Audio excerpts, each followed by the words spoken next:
Ladies, gentlemen, imaginary best friends, welcome back to Box Office Pulp. Today, we've got the third thrilling entry in our Dark Knight Rises discussion. That's right, we're still going at it. God bless you for sticking with us. Anyways, it's Mike, James, MB, and myself plunging our hands back into the filth and dredging up even more fanboy nitpicks. So, put on your cowl, hop in the tumbler, let's go for a ride.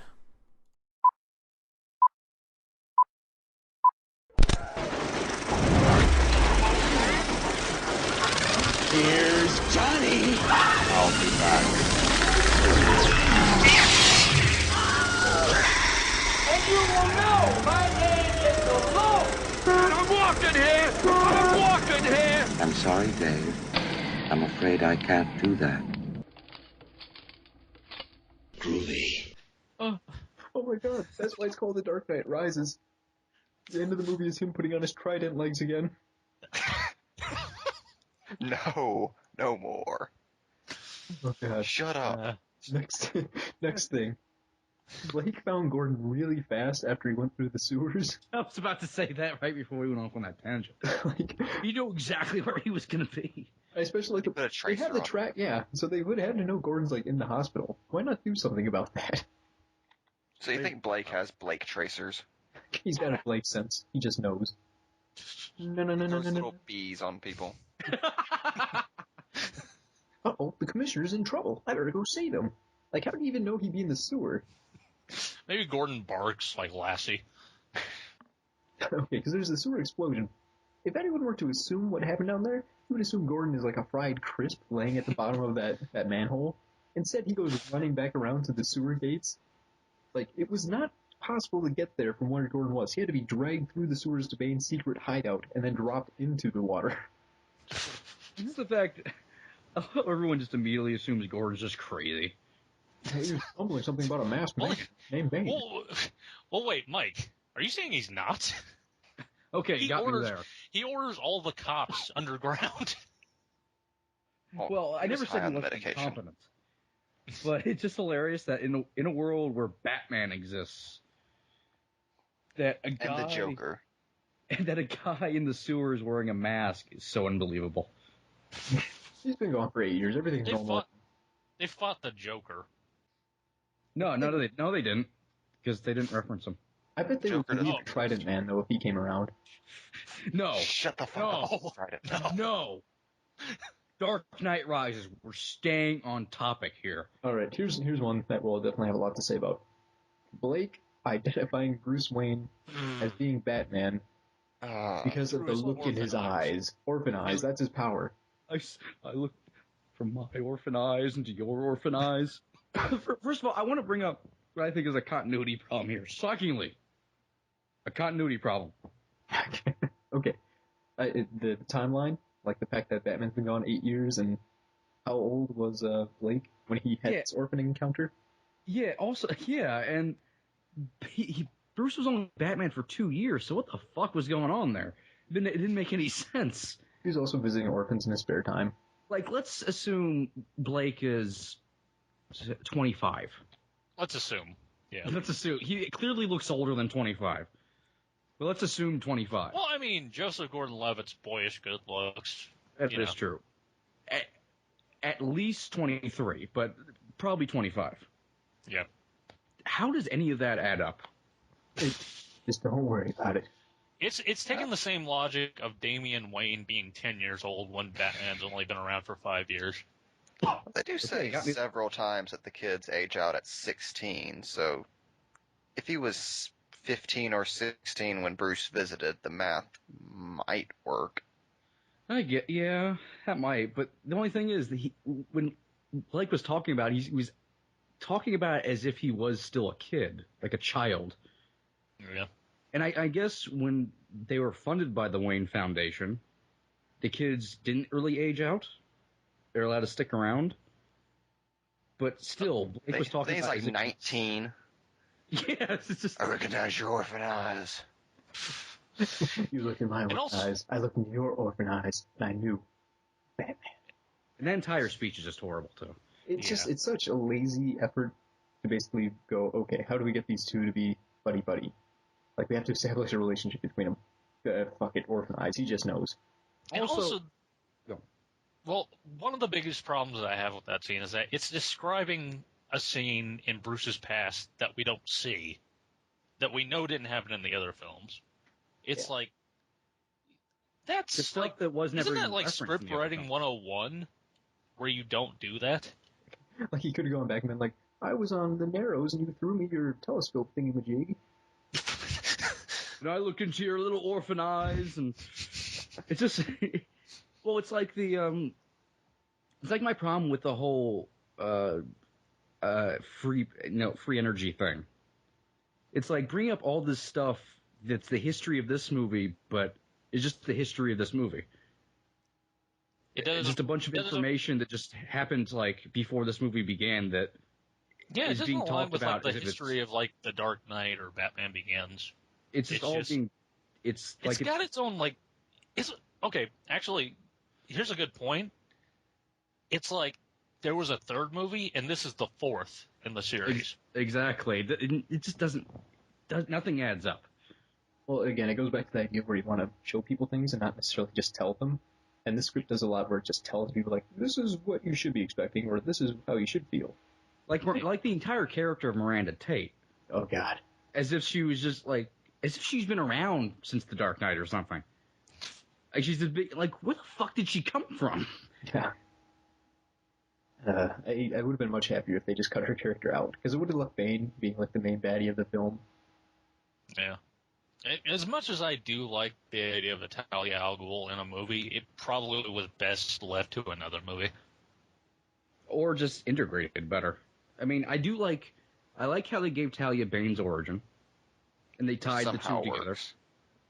I like the actual reveal for the most part, except Yeah. its placement. But it also, its placement and the way it's done completely neutered Bane. And to be perfectly fair, like aside from the death, Marion Cotillard does do a really good job at being Talia. Like Yeah. when she makes the reveal. Yeah, it just comes too late to Bane can't get his balls back. Yeah. And then it's taken out like he's, Nothing. like he's the thug with the clown tattoo on the back of his head from Superman Returns who gets killed by the piano. Oh, yeah. That guy. He's killed like that dude.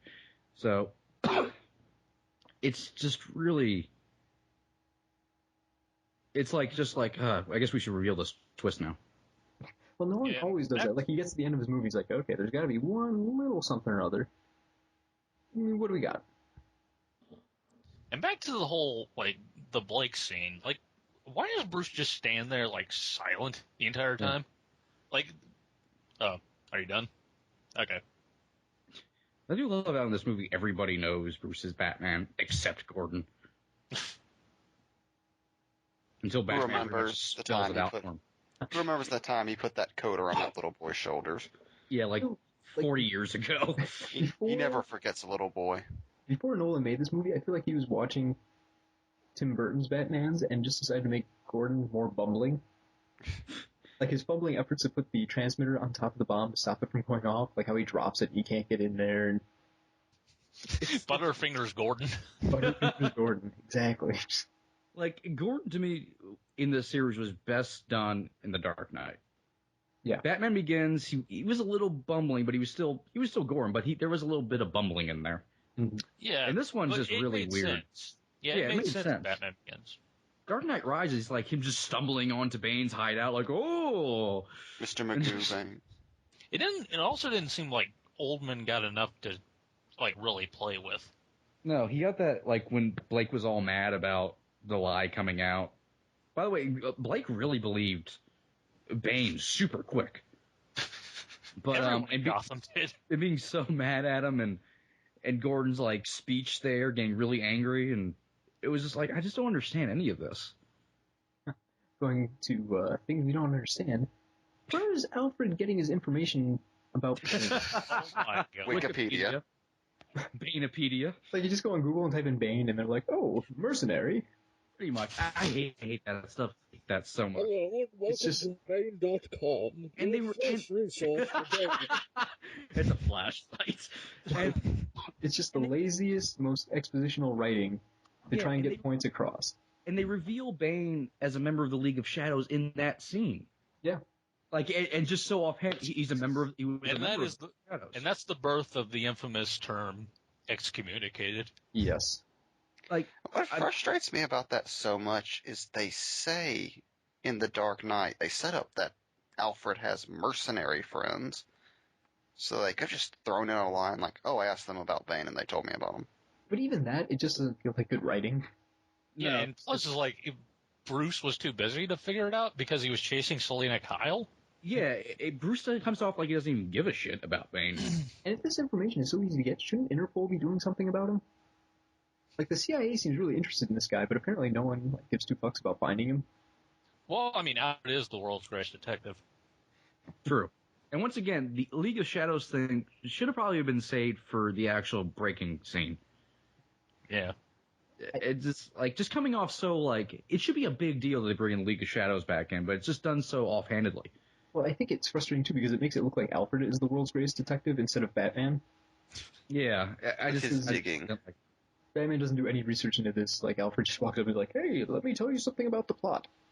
Meanwhile, he just goes off to, get his mother's pearls. Yeah, look, whatever, I don't care. I don't give a fuck about Bane. Speaking of the pearls, this has always frustrated me that we don't get, like, little flashbacks or memories of Bruce's parents. Especially his mother. Yeah, like, or even the shot of Bruce, standing at his grave or talking about his parents and the drive he has, the promise he made. It's like a lot of important stuff to the mythology that just kind of gets thrown out because he doesn't want to bother with it. Yeah. Yeah. Or even flashbacks to Rachel. Like, the most we see is, like, a picture and a couple lines saying how he couldn't get over her. Which, by the way, the picture is, like, one of the most obvious, like, still shots from a movie. It's actually from when she's getting blown up. It would have been really great if they just put in a photo of Katie Holmes just to confuse the fuck out of everybody. A picture of Katie Holmes and Maggie Gyllenhaal side by side. Morphed together with Photoshop. They also put that picture in the scene where Bruce and Talia have sex for no reason. Because they're both wet. Bane at Blackgate holds up a picture of both of them and says, Is it real or is this not weird? And tears them. weird. Remember when we saw set Weird. pictures of With all that. of Bane holding up the Harvey Dent thing Mhm. on top of the tumbler? We thought, like, this is going to be the greatest thing ever. Bane's going to, is going to reveal it to Gotham City, and it's just done so. It was like, Okay. hey, here's the speech I found. Everyone's like, okay, Bang, we believe you. Which, by the way, a speech that takes Bane, appears to be a paragraph, but for some reason is written out on, 30 pieces of paper. The other pieces of paper just say, all work and no play makes Commissioner Gordon a dull boy. To my Strong. shame. He actually wrote shame out that way. He put 8 A's in shame. It's in .24 font. He's just really blind. He needed his reading glasses. Alright, good news. We're almost to the first appearance of Batman in the movie. Oh, God. Pretty nice. Damn it. Okay, go on. Alright, well, first off, I made a note mentioning how they really do a good job of showing how hobbled Bruce Wayne is in the first half of the film. With the leg brace and going to the doctor and all that. But then in the second half, it feels like it gets completely thrown off. It doesn't matter that he needs the leg brace. He does a couple push-ups and he's good to go. And they not showed only him that, not being able to get out of his sports car earlier in the movie. Yeah, they push his vertebrae back in, and suddenly he's better. Speaking Like, he gets of- cartilage. That wound made no sense.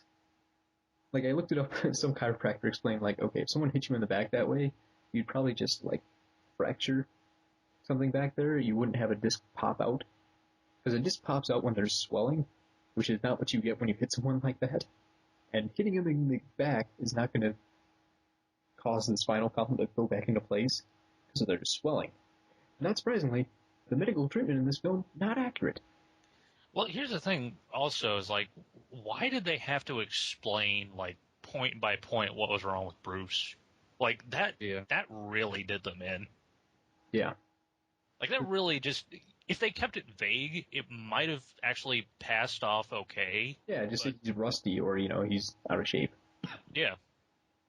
Or Just say even after, that's just maybe in his mind or something. or it's like even the entire idea of Batman being retired. It's like, and he has nothing else left. Then maybe he just does nothing all day. Like his body just deteriorates because he neglects it.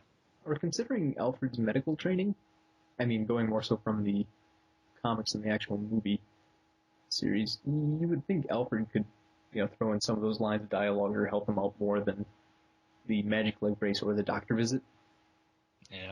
Like, you could just have... Alfred's too busy being a detective. You could have Alfred saying something like, that limp is like the Watson from Sherlock, just, psychosomatic. Yeah. No, that would have been too easy. It would have made too much sense. Okay, I swear, we're almost up to Batman showing up in the movie. Stock market continuity. Just a stupid little thing, all movies have continuity errors, but just the fact it's so blatant that it's daytime and then it goes to nighttime, like instantly over the 8-minute span that they give us, it's really hard not to. I don't usually mind stuff like that, but it is really weird in this movie. It's so, well, I think giving us the 8-minute time frame and not showing any transition scenes for, the sun going down or something, just makes it feel really weird. Okay, speaking briefly on continuity errors, there's something I noticed in the movie that once I tell you it, you're never going to be able to unsee it, so just be warned. In the scene where Batman and Bane are fighting in the sewers, and Batman is broken, and he's on the ground and all that, they show a shot of Catwoman standing behind the gate. But then when they cut back to her, she's still leaning on the gate like she was before. The continuity, the shots were completely off and completely obvious because it's the last shot you see of Catwoman. So it's like, did no one check this? Like, it seems like it has a lot of errors like that. Guys, I keep saying it. Teleportation. It's not like a huge deal, but it is weird because it involves cutaways. So I don't know how that was not caught. I never noticed it before. Every time something fucks up the continuity, we're just going to pretend that Superboy punched the time stream continuum again. Good idea. God damn you, Superboy Prime. Quit screwing up our Batman movie. Neeson fades away into time. Not bringing Jason Todd back to life. Alright, so Batman shows up into the movie for the first time. I timed it. It was at 46 minutes and some change into the film. Jesus. You think this was an origin movie? 46 minutes. In any other film, that would be inexcusable. It's still pretty crazy here, but because this movie goes on for another 2 hours after that, it kind of With works. no Batman? Like, if this was a Dark Knight Returns movie and didn't involve trying to shoehorn in Nightfall, that would be acceptable, because then the rest of the movie would be Batman. Instead... Batman just disappears for the second act. Oh, also another stupid thing, I just don't get the logic here. We've got Batman riding after the two thugs that have taken hostages. The first one loses his hostage, he starts running away, and the thug turns around and tries to shoot the hostage. Why? Because they're the bad guys. Yeah. It's like such a cartoony evil thing, oh no, my hostage got away. Instead of trying to get away from Batman, I think I will pause and try and murder a man. Well, you do get that cool Batman taking the guy down thing. You do, but it's this is completely pointless. He lost his hostage. Shooting him isn't going to help you in any way. He's just slowing you down. Well, I mean, thugs in Gotham City are pretty dumb. Right, but these are Bane's men. He trusts them because they mentioned that these are the guys They're that won't... really dumb, man. Flexo. It's not real. I'm just saying, the logic here makes no sense. It's cartoony for the fact of, let's just put some evil guys in here. Make them really evil. I Flexo agree. logic isn't real. I agree, but I accept it because Batman taking the guy down is cool. I always assumed the guy was turning around to shoot at the cops, though. I never assumed at the actual hostage. I don't know. Cops are directly behind him. It looks like he's turning to shoot off to the side where the guy is running. Also, they don't know Batman's there because that's when he first shows up. Right, but if you're being chased by the cops, why would you even bother stopping for any reason? They took the hostages in the first place so that if they were to... Well, they're highly trained terrorists who are just going to shoot probably into the windshields. I'm just saying, it really, I don't know, it's the little things like that that add up. You know, they're nitpicky, but it's stupid little logic things like that that just drive me. No, Flexo, fuck you. Fine. I was gonna say, don't make me sick Trident Man on you, but I'm not gonna go there. No. Ding, ding, ding, ding, ding, ding. All right. God damn it. All right, what about I think we can probably agree that the clean slate is just terrible. Oh, Jesus Christ. The way it's explained, like every time it's mentioned by Dagan, You mean it's like, it's oh, explained stop it. twice in the span of 30 seconds And with the same exact dialogue, the just the clean way slate. Dagan says it, like he tries to set it up like, oh, let me tell you exactly what this thing is, like you've never heard of it. And now, After let me tell you Selena what this thing explains is, it as to you his never face. heard of it. So, And it's such a weird, like, motivation for Catwoman's character. It's a weird MacGuffin, and it's a MacGuffin we never even see. doesn't Batman hold up like a flash drive like, this is it? Here it is. I guess. It's on here. Just, you know, put it in CompuServe. It'll work. It's like, where I'm does he not even get lying at all. Also, why does Batman even have that thing around? Oh, it gets rid of your criminal record. Also, I can only the- use this for good purposes. Yeah. Also, why does he get that, like, after he's come back into the city? Like, he stops to get, like, a fresh set of clothes and that. And here's a question. What is Really, the at that point of using it if he just fakes his death and moves to Florence with Selena anyway? Yeah. What was the point of You think faking his death if he just could erase everything in his records? I don't know. Well, it's weird too because Selena really could have just said she was dead. Like, no, I'm not Selena Kyle. So she should have set it up so it looked like she died in Gotham, considering the amount of people that did. Like everyone just The amount assumed of people she died. Batman killed. Yeah, he got her too. Okay, here's another little nitpicky one. Selena kicks Daggett backup guy in the leg, and apparently he just passes out from that. I thought he just tripped. She hits him, and he tips over, but he was also holding a gun, and he never tries to get back up and do anything about it. Well, that would be weird if he just killed Selena right there. Maybe, yeah. But I'm just saying, how hard did she hit him in the leg? Pretty. Did she cut his leg off? Is he Trident Man's enemy? She has razor stilettos, so she probably cut him. Yeah, you got arteries in your leg. They cut back. That guy's just holding his leg, just going, ow. Or she kicked him in the knee and bopped his knee. Any number of things. Oh, Selena. Well, we're not here to Dummy second guess Bendy Selena legs. Kyle, Flexo. Listen, there are bigger issues in this fucking movie, okay? Alright, next thing, we've talked about this a little bit. I'm just moving on. Just the differences between Catwoman and Batman. I know we've mentioned it, but it feels like to really understand these two characters and why Bruce is spitting with Selena, we have to understand something about these characters a little bit deeper, what they connect with, what they, identify with in each other. Because we see Catwoman gunning people down, and that should be a red flag for Batman, considering he spent several hours at this point telling us how he doesn't shoot people. Well, I mean, He gave that lecture then again, at the high he turns school. around and then, does it himself. Well, I mean, that's their thing in the comics, too. The only problem is he's spin with her right away. Also, it's like, if he was just intrigued with her, that would be one thing, but he clearly has a thing for her super quickly.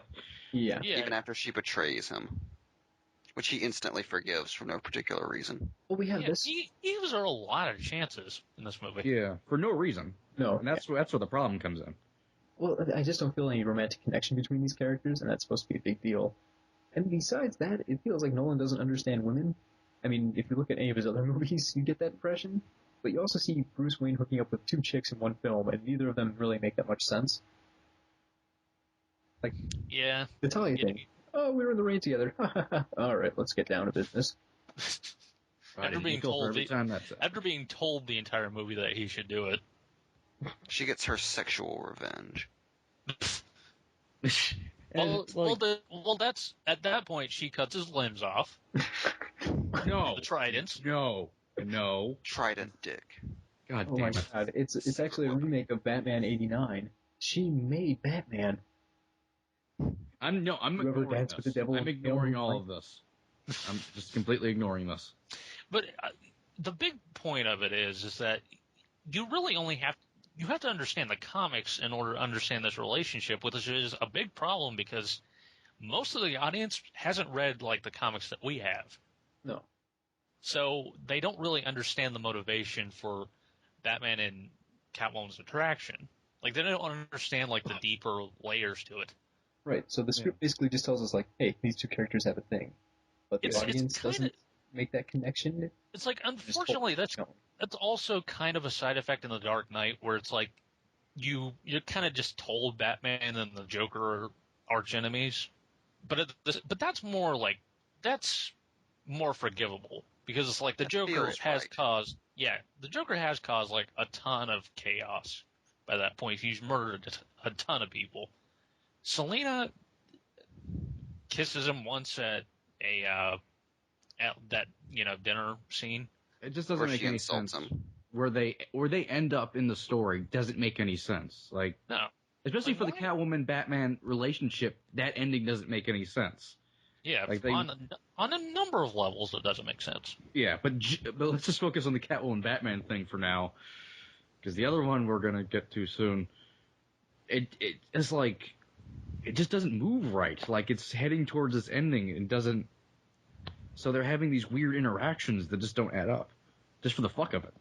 And I like the interactions between the two of them. And I like Alfred mentions that those days when Bruce is first like investigating Selina, he says you two should compare notes. I like that little bit, and he seemed intrigued, but Bruce still, when he actually talked to Selina, seemed smitten with her for some reason. Yeah. Instead of just he seemed to like enjoy her presence, even though she stole like his mother's pearls. Like, he should be angry with her. You would think he'd be very upset. Yeah, if it was piquing the interest of the Batman side, that would make more sense, and then led into the other stuff. But he just seemed to want to fuck her right away. Maybe he has the same thing for Anne Hathaway that we do. You know what? I will accept that as explanation. Next one. Okay. The Alfred speech. I can't understand how this made it into the movie. Like, the scriptwriters just didn't know what to do, because they had this big thing from the last film, and they wanted to address it, but it would be hard, so let's just have Alfred outright say what's going on. It really feels like they just need an excuse to get Alfred out of Gotham, because they didn't know what to do with his character in the film. I like the idea of Alfred having a breaking point where he says, okay, enough is enough. You're obviously on a death wish. I'm not going to aid this, so I'm going to leave Gotham. Okay, and that's not something you usually see in the comics either.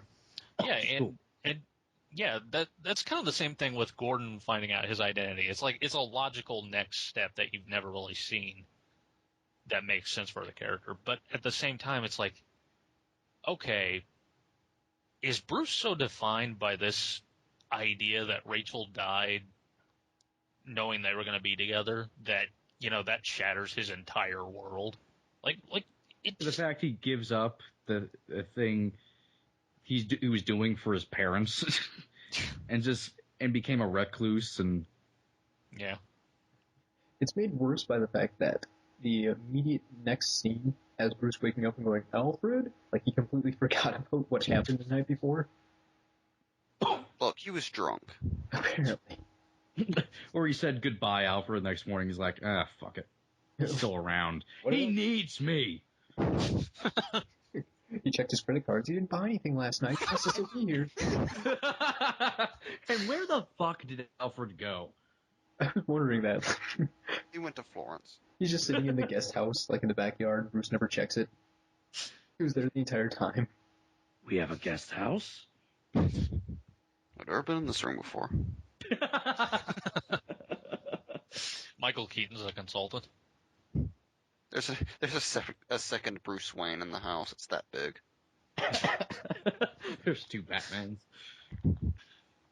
So I don't even want to talk about that scene. It just makes me sad. Like, in theaters, I was just cringing. There's a lot of Alfred speeches that are pretty bad. But why? How do you do that to Michael Caine? It's not right. I know. No. How do you make Michael Crane cry? Michael Crane? Michael Crane. It's Dr. Michael Crane. But, I mean, really, that character was just, 2 films of development, what did it amount to? Cheers. I'm just looking through my list, and some of these I will admit are very nitpicky, but damn it, I'm here, I'm just going to say them. It's almost 1 a.m. I'm going to go through all of them. Nitpicky, skip it, please, for the love of God. Just rapid fire. We don't even have Okay. to respond. Alright. So Bane kills Daggett. We hear and see him kind of like snap his neck. We hear the snap. Camera cuts, and we hear Daggett screaming. What was he doing to that guy? Because I feel like the next snap should have been enough to murder him. Wow, that's nitpicky. Next one. Bruce has lost a ton of money on the stock market. Why did this cost him his board position? Did they somehow manage to sell his stocks? I didn't really understand that plot completely either, to be honest with you. Yeah, that Teleportation. actually, I don't think that's nitpicky. That's actually something that just doesn't flat out make any sense. Yeah, I didn't understand Daggett's plan one fucking bit. Also, that scene where Bruce goes into the boardroom and they say, you know, well, he's not allowed in here, even if his name is on the building. Then he you have leaves. to leave. It's like, And he doesn't even say, like, what no, was I that didn't scene make that deal. for? And It's just the a thing, big jerk. and it's not like before he left, the whole thing they set up with Miranda goes through. You learn about that in the next scene with Daggett, where he's all pissed off. So it's like, what the fuck just happened? You know, I'm also confused. That's all Bruce He's not a is gonna member of stand the up. company. How does he elect Miranda to be the new head? Yeah. I didn't understand. It's like, I is didn't Bruce even a understand CEO? I don't know what he is. I never really Yeah. go into it. I think he just owned a majority of the shares, and that was pretty much it. He pretty much Yeah, he just never- owned the company. Yeah. He was just owner, and that was it. All right. Well, going off of that, it's just back to Nolan not understanding money. Like, oh, millionaire Bruce Wayne didn't pay his electric bill this week? Better shut the power off right now. And take his car, too. Like, the repo guys tracked him down and took his car? Or did he just park in a handicap spot? Like, what was the deal there? Once again, Bruce it's hadn't like, paid off his car note yet. Yeah, I feel like he would have paid for that in cash. Like, that should be his. he was too busy watching Alfred's bills. But He was too busy buying tridents. once again, a matter of, this could be an awesome plot in a much better movie, Yeah. but because nothing's done with it here. All right. Okay. This one I think is more substantial. The Bruce and Talia hookup. I really don't understand how this is supposed to further the plot, or really. He doesn't. Okay, so she sleeps Talia with says him, She has to fuck Bruce at some point. and Bruce like leaves her at his house and then goes to fight Bane. Yeah. Yep. And by the way, how doesn't she just like burn his house or something like that? Wait a minute. That way- When does Bruce reveal himself as Batman to Talia? He doesn't. He doesn't. Talia just knows. So like Yeah. he never like doesn't he think it's weird that she doesn't question him when he like comes back and he was like he left her in the middle of the night and just never showed up again for months? Who's doing Bruce Wayne Yeah. stuff? Yeah, that's just kind of Spelunking. something you have to mull over. I mean, it's okay. There's a really good article by Film Critic Hulk where he talks about plot holes you don't notice in the movie, and when you think about them hard enough, you can find them, and how we shouldn't care about those plot holes. I would say this kind of falls along those lines, like Talia and Bruce not knowing each other's identities. But on the Yeah. other hand, like the idea of Bruce and Talia hooking up, that does feel like a big plot hole we should be concerned about. Because she's It trying to is. get back It at him, is. but we don't really see it. I don't understand. I think it's supposed to add like a layer of complexity to the relationship, but I don't get what they're getting at. What relationship? Exactly. There's nothing Revenge there. sex. They just have random sex, and that's it. It makes Well, no sense. To be It's fair to pointless. Bruce Wayne, that is a relationship. That is true. And we get Talia backstory. That's it. Which, yeah. Okay. It was more like an extended throwback to the comics more than anything. It's like, well, these two are an item in the comics. We should acknowledge that. Hey, let's make an entire scene out of it. Wait, this scene makes no sense. I don't care. Tommy Lee Jones says that. He's there in all script meetings. I don't care. He writes it. He's a silent producer on this. He shoots at Jonathan Nolan. Hard kind of day. All right. So next note, we see Batman for the second time after he's, fought the police at the 46-minute mark. 1 hour, 10 minutes in. This is when he goes to fight Bane, and then stops being Batman for how much of the rest of the show? Like, pretty much the entire second act. Yeah. So we don't see Batman again until he approaches Bane for the one-on-one fight. I would say it's a good hour before we see Batman again. So yeah, just kind of think that over. Like, Batman barely gets any screen time in his own film. Yeah. I mean, to be fair, Bruce gets some screen time. Some. I mean, Well, no, Bruce gets honestly, plenty of screen time. actually, I take that back. At some point, it does feel like they forgot Bruce was in the movie. In the second act is just John Blake going gasoline and helping orphans. Kind of helping orphans. He gets And gasoline for a accidentally bus they murdering can't everybody. use. Yeah, just in case we need to escape, even though he can't. Well, fucking thanks, John. That's a lot of help. We're running low on food and everything, but thanks. Billy froze to death last night. If you'll excuse me, I have to get my partner out of this tunnel so he can get shot. Like, didn't he look for guards anywhere? He knows they're there. He mentions that. As Blake's leaving, he knocks something, lights the entire building on fire, all the children die. That seems like his character. Like, he accidentally destroys everything he loves. The next Batman, ladies and gentlemen. He murders Robin with his bare hands. He looks into their orphan eyes, and he knows they're about to die. And they'll whisper, help us. And I'll have to whisper, I'll try, but I'll fuck it up. All right. I love it, Shaq. Okay. Oh, okay. Interesting note here. Apparently, we see Batman at the 1 hour 10 minute mark. Batman is crippled for the second time at the 1 hour 15 minute mark. He gets 5 minutes of being Batman in his second appearance in the film. Enough time to beat up some thugs, fight Bane, and then get crippled. And it's the best part of the movie. So you got 5 golden minutes right there. And then an hour of people running around the city. Even the lead up to the breaking scene's cool with them going through the sewers. Yeah, no, that's cool. That scene that makes no particular sense. Yeah, except I think I'm the gonna walk editing you on- I'm gonna walk you like 100 feet down this tunnel to Bane's hideout.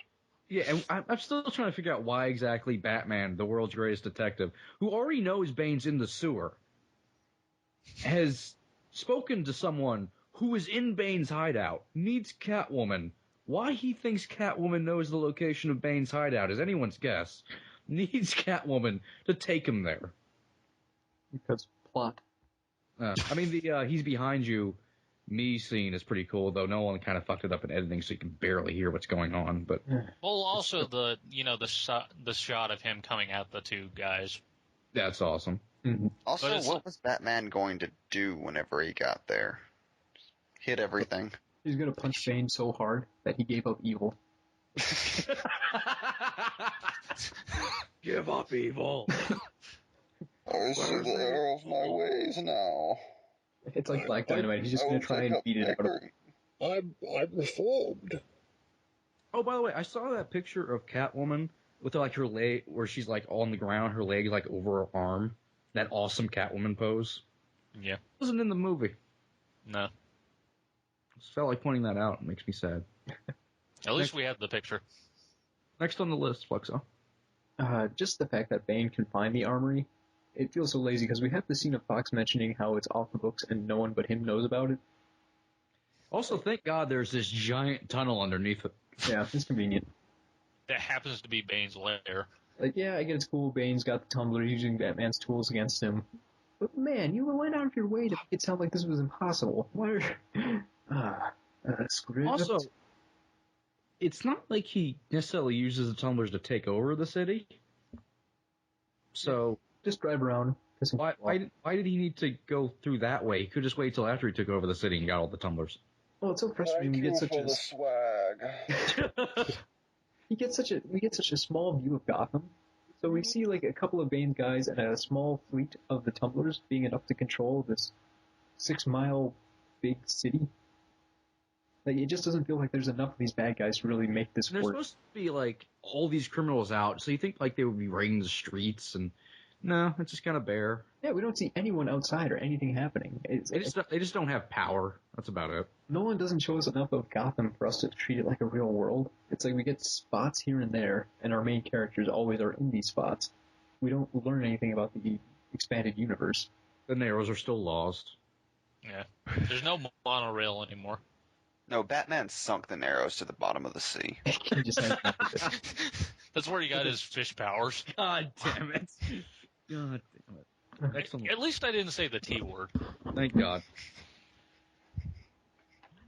Okay. By the way, I like how in this podcast there's going to be a quote. At least I didn't say the T word. Trident? Next on the list. Fuck's up. Alright, this is something I know everyone's a little iffy on. Blake and Bruce's relationship. Like, why would Bruce trust Blake enough to make him Batman? Like, they just didn't put these characters in the movie together enough for this to make any sense to me. Okay, let's talk about Let's talk about Batman's qualifications. He trained for years to become who he is. He has a no-killing policy. He was an orphan, but at the same time, he has resources. But he was a cool orphan. Yeah. Yeah, apparently so cool that he just, oozes orphan.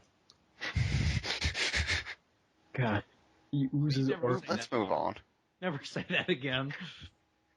Is that like his new deodorant? Orphan. Let's move on. But list any of those qualifications of what it takes to be Batman. Does John Blake have a single one of them? I'm sorry, I'm still thinking about orphan as like a deodorant. But I'm just imagining Oliver Twist like, sir, I want some more. You want more? I am ignoring this. Flexo, stop pointing that gun at my family! MB, you have to remember something.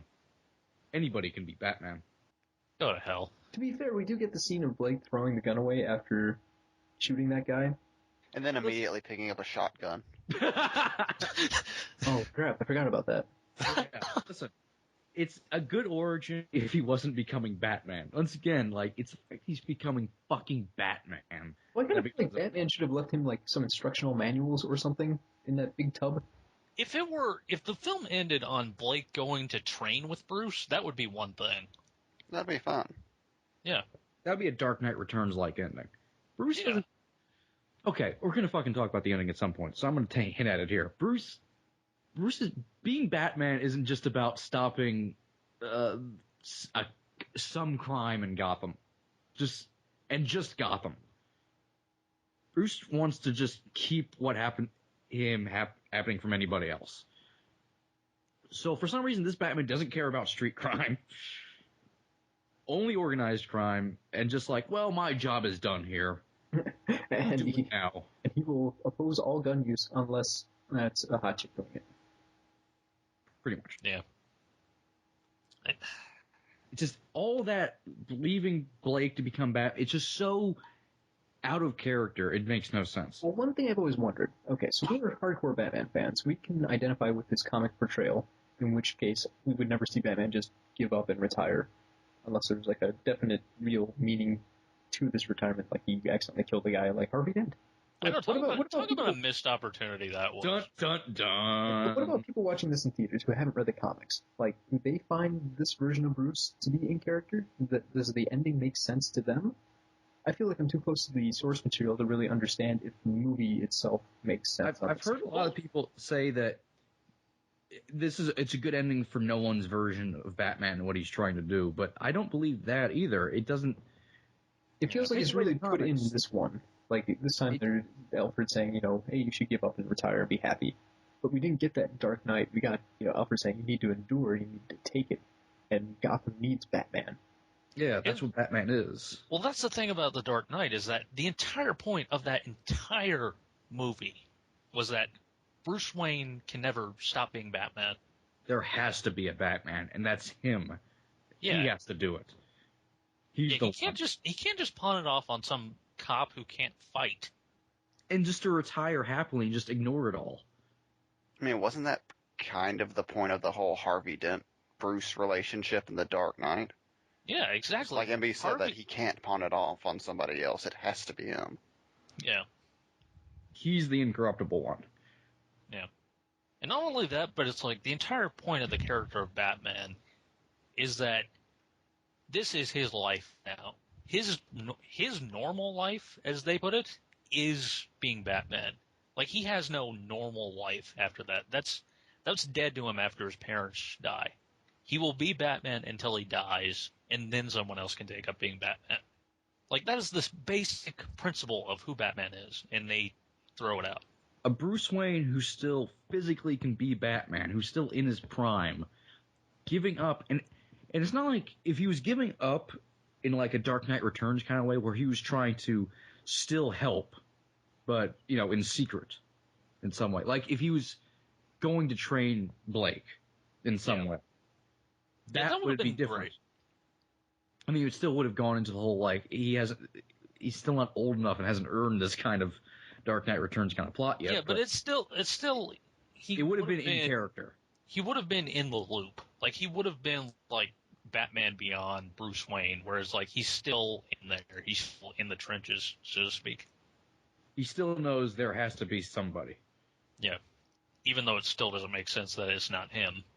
No. Like, I mean, if he was, like, fucking in his 50s or something, sure, but sexy-ass Christian Bale? No. I mean... He's got a gray streak. And also, it's like, Batman was only Batman for like 3 years tops. So fair. Not even that. So why exactly does he feel he needs to move on from that? Like, did 3 years really torture him to the point where he had to give it up for 8 years? And then go back to it? And then realize, no, I'm not going to do this. Just doesn't make sense. No. And even... Like Flexo was saying earlier, even for this version, like, you take the character from Batman Begins and The Dark Knight. It doesn't add up. No. So... So it's like, even the thing, which just comes off to me as like a buzzword, this is the ending of Christopher Nolan's story, of his trilogy. That doesn't even add up. Like, no. I don't know what sequel this is to what trilogy. It just doesn't make sense to me. I guess he just wanted to cap it off. And there's still that idea that, you know, Batman's supposed to be a symbol, so he goes on inspiring other people, his own form of immortality. But it still is frustrating, because the real guy is alive. They should just not chicken out and blow him to smithereens with an atom bomb. Yeah, and I'm fine with the idea of Batman as a symbol. That makes sense. Yeah. But Bruce Wayne should be Batman as long... Bruce Wayne should be Batman as long as he possibly can. Like Bruce Wayne... I could see him, like, pushing 80 and, like, putting himself in a robot suit and still trying to fight. I will say like in Kingdom Come. Sylvester Stallone is 66 years old, and he still does action movies. I wonder. Dun, dun, dun. I've never seen Batman and Sylvester Stallone in the same place at the same time. I have. Oh. Well, there goes that three. Oh, thanks for ruining it. All right, this is a couple more we can just fly through. The prison, we don't really see people suffering in it, but we're told it's terrible. It's a lot of telling, not much showing. Bruce in the prison, just doing some push-ups, rope climbing, blah, blah, blah. And that's enough to make him back into Batman, I guess, and fix his back. Whatever. He fixed his back by believing in himself. That's all. By and was having healed fear. by Jedi Ghost Ra's al Ghul. And with a pinch of magic, he can beat Batman again. Yay! Also, they do a really bad job at the passage of time. Even though there's suddenly snow on the ground in Gotham, we're briefly mentioned that it's been 3 months since the stadium incident. And then, like, 2 scenes later, it's like, it's 3 months. And then, like, the next scene is like, oh, well, it's about to go off in, like, 24 hours. But even the passage of time, like, when Bruce has his little chat with Ra's al Ghul in his mind, he's hanging by the rope, he shouts, no! And then it immediately switches to him being able to stand while having the rope on him. So we have no idea how much time has passed. We just know that he's wearing a different shirt and he's a little beardier. Now that scene is like, to be honest, like, up until now, I thought that was just like one night. I did too, until I noticed he was wearing a different shirt. Really? Yeah, he's like, he's wearing like a coat, that makes sense. And now he's like wearing a white shirt. So but it's like, it's not told correctly. Like, it's not translated well. No. Again, basic storytelling flaws. Yeah. Well, just the fact Lazy. that he had to argue with his mind's version of Ra's al Ghul. It's like, Yeah, and also, he's so determined that Bane is Ra's al Ghul's son based off of a vision he saw. Like, Yeah, I always thought that was odd. I mean, I love Neeson being in it, but it's a weird plot device. Yeah. It's like, I love the scene itself. I hate the logic of the scene. well, it's just so clunky because the person has to be like, well, the child made the jump. It just feels so clunky when the guy's giving the backstory about Bane and Talia. Yeah. Okay, next complaint. Commissioner Gordon being in the hospital, telling everyone to go down into the sewers. It's like, why listen to the drugged up police commissioner? And two, why send all your cops down? Like, seriously, they showed like 3 cops that weren't, like, in the sewers. I believe Hero has a impression of that. Alright, listen here. I want every fucking cop in Gotham City in these sewers. We're gonna flush that motherfucking Bane out. And we're gonna hang him down by his Buster fucking Browns. No. Not you, Blake. You're special. I want you to chase this fucking Daggett lead for me. And I want you to do it wearing this costume I made you. Blake, will you be my boy wonder? It's a little Bo Peep outfit. So essentially, Gordon is drunk. He's got way too many painkillers. And possibly Captain Sunshine. Yeah. He also, received brain damage when he was shot by the Joker. Also, his mind is broken due to the 8 years of strain, so he's just completely insane at this point. Like, he's a complete psychopath. He was replaced by James Gordon Jr. Like, you don't just know wearing this, but Gordon's face. You don't know this, but after the scene where he finds the bat signal at the end, he goes on a murder spree. He just jumps off the police roof. And Oh God, he's back! Ah! The end. Oh, we're done? Oh, you wish. Alright. Just looking at the bomb itself, Fox being able to flood the bomb, and apparently that would be enough to stop it from destroying Gotham? Is that trying But to he say... doesn't. Yeah, but he doesn't. What is Fox is a son bitch? He's just selfish. He doesn't want to die. No, what are we saying here? The bomb, like, if it cools off, it can't explode? Because then Batman can just drop it in the river, like, immediately as soon as he finishes off Talia. But no, It's like the fusion reactor in Spider-Man 2. They have to drown it. Yeah, it's just like, oh, quit using science in your movies, guys. You're doing a terrible job. I will not die a monster. I also like how Bane just left the core there. Just to chill. Just a chill piece of shit. The next thing I have is this one is my main sticking point and why I'm pissed off about the movie. Just blow up the city. If you've got the trigger, I don't understand why they have to wait the full 5 months. As soon as Bane sees like the flaming bat symbol on the bridge, boom, there you go, city.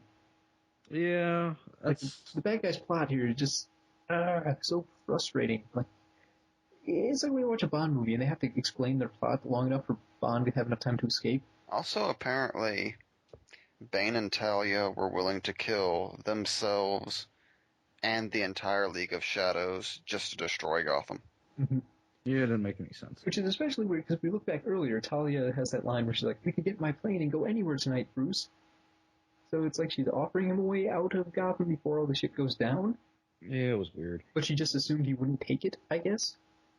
That's why the trigger thing should have just been a bluff. There shouldn't have been a trigger and it goes off anyway. It was just like... Or just not reveal there's a bomb at all. And the fact that the bomb comes down to a ticking time bomb. Dear Lord, that's your big plot? I don't know. Where'd that timer come from? Yeah, it builds it's a nice fusion that they reactor built with a one in there. timer. And it's Yeah. that precise, like, well, when it hits 0, it will definitely explode. I go, well, what? I don't think it's that exact. Well, Bruce is paranoid. And the fact that everyone knows, like, when the bomb is going off exactly. Like, they all have the days counted out. Talia knows, like, the minute. God. Not important. It's not important. All right, John Blake saying, as a detective, we're not allowed to believe in coincidences. But the movie's just filled with so many of them. I'm not sure if that's them trying to justify the script or what. It could have been. It's, yeah. Like, they got done with the script and they're like, we can fix that. We can fix that. We have to believe in Bigfoot. It's true. That's why that one is in Dark Knight. We have to believe Lincoln could be Batman. I knew it. Lincoln, you bastard. You are the bat. Going back to talking about ideas that sound cool but don't really work in the film, Bane's hostage situation of the entire city, like, I think it's cool, having an entire city locked down where it's just Batman and Gotham, not able to get out at all, and a big threat, like a huge threat. But the fact that it's only Bruce who can get in and out of the city, and it just doesn't feel right. It was an interesting idea, like No Man's Land, but there's a lot of work you have to do to make that kind of plot work, and they didn't really put the work in for it. I mean, if you don't think about it, it's okay, but it's a pretty big plot idea they just kind of throw out there. And it's like, well, there's nuclear bombs, that's really enough. And they have the, military guys come in, but to get information, but still. And it's weird that they were able to smuggle guys, the military is able to smuggle guys in at all. I guess they're supposed to be dropping off supplies and no one bothered to watch them while they were doing it. I guess, but why wouldn't, the League send trucks to load up the supplies on the bridge? It's just stuff like that. It just didn't really, it just wasn't thought out enough. Also, I love how Bane wants to keep the cops alive. Yeah, why is he giving them food? Just cause. Yeah, just cause. It just didn't make... Just a lot of it just didn't make any real sense. It was just kind of there. Speaking of not making sense, the timing, just the editing of how things panned out just really confused me. So, the bad guys are shown entering the hospital, going after Gordon, while Blake is trying to find a new car. But he still has enough time to actually get to the hospital and hear the gunshots when the goons enter Gordon's room. So that's just bad editing. But we also have a scene later on where Batman is talking to Gordon on the ice, and then he immediately appears next to Blake and saves him from a bunch of goons. I know. Teleportation. I keep saying it. Teleportation. To be fair, he is Batman. He has fish talking power. So yeah, just logic itself seems to be void from this movie. And for the talent behind it, it's ridiculous. It's absurd that this is a Christopher Nolan movie. I just want to say this: we're not ragging. We love Nolan. Yeah, we love Jonathan Nolan. We love David Goyer. We love this Batman series. We love all the talent behind it. That's what frustrates us so much. It's never why? Expected this to happen. It's like being slapped by your father for the first time. It's honestly, of all the people that could have broken the third movie curse, you would think it would be Chris Nolan. You would just assume. Yeah, that's what we all assumed. And it just boggles your mind how the fuck this happened on every level. How get a script at, it's like they just shot the first draft. I think I've read better first drafts. More coherent. And the movie is so long, they have enough time to throw in every crappy idea they have. Yeah. It's a kitchen sink draft. It feels like a Michael Bay version of a Christopher Nolan film. I know everyone's said that before, but it's very apt. Yeah. Big action scenes, and I guess we'll have some other stuff in there too. And like that, he's gone.